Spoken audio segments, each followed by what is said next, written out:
Tax planning आपकी financial planning का अहम हिस्सा होता है। इसे तैयार करते समय यह ध्यान रखना होता है कि आप टैक्स बेनिफिट यानी टैक्स में छूट का अधिक से अधिक लाभ कैसे उठाएं और ऐसा क्या करें कि आपके ऊपर से टैक्स का भार और कम हो जाए। तो ये वीडियो आप कंप्लीट देख लीजिएगा। टैक्स से आप कैसे कैसे फायदा उठा सकते हैं, कैसे अपनी टैक्स को कम कर सकते हैं, ये सारी इंफॉर्मेशन आपको इस वीडियो के अंदर देखने को मिलने वाली है। ये प्रोसेस किसी व्यक्ति के इनकम, खर्चे, इन्वेस्टमेंट और टैक्स बचाने की संभावनाएं वाले दूसरे ट्रांजैक्शन के आधार पर तैयार किया जाता है।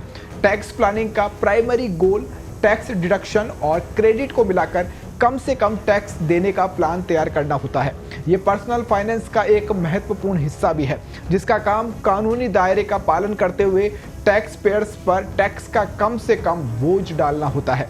साल 2025-26 के असेसमेंट ईयर के लिए टैक्स की प्लानिंग करते समय 2024 में कुछ बदलाव हुए हैं, उन्हें भी ध्यान में रखना बहुत जरूरी है। क्या कुछ बदलाव है? 2025 की टैक्स प्लानिंग में इससे काफ़ी मदद आपको मिलने वाली है।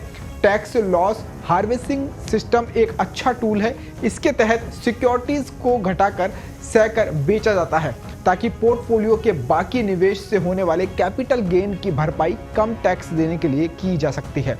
घाटे के असर को बाद में होने वाले लाभ से और लगातार मिलने वाले टैक्स बेनिफिट से कम किया जा सकता है। इस तरीके से अपनाकर कैपिटल गेन पर 1 से सवा लाख रुपए तक के मिलने वाली छूट से लंबे समय में अच्छा लाभ भी कमाया जा सकता है। आयकर कानून की धारा 80C के तहत टैक्सेबल इनकम को कम किया जा सकता है। इसके लिए पीपीएफ, इंश्योरेंस प्रीमियम, 5 साल की fixed deposit, equity linked saving schemes और यूनिट लिंक्ड इंश्योरेंस प्लान में निवेश करके 1.5 लाख रुपए तक की टैक्स कटौती हासिल की जा सकती है। वहीं एनपीएस के तहत निवेश करके टैक्स में और भी 50,000 रुपए तक की छूट हासिल की जा सकती है। नए टैक्स रिजिम के तहत स्टैंडर्ड डिडक्शन में 50,000 से बढ़ाकर 75,000 की छूट कर दी गई है, जो कि वेतन भोगियों को बहुत इससे लाभ मिलने वाला है।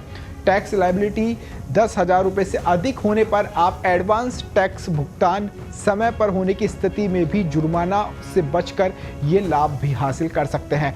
तो आई होप आपको वीडियो पसंद आया होगा कि आप किस किस तरह से टैक्स के अंदर छूट ले सकते हैं। तो अभी से अपनी प्लानिंग तैयार कर दीजिए ताकि जब आप टैक्स की फाइल करेंगे तो आप ये सारी छूट्स का फ़ायदा उठा सकते हैं।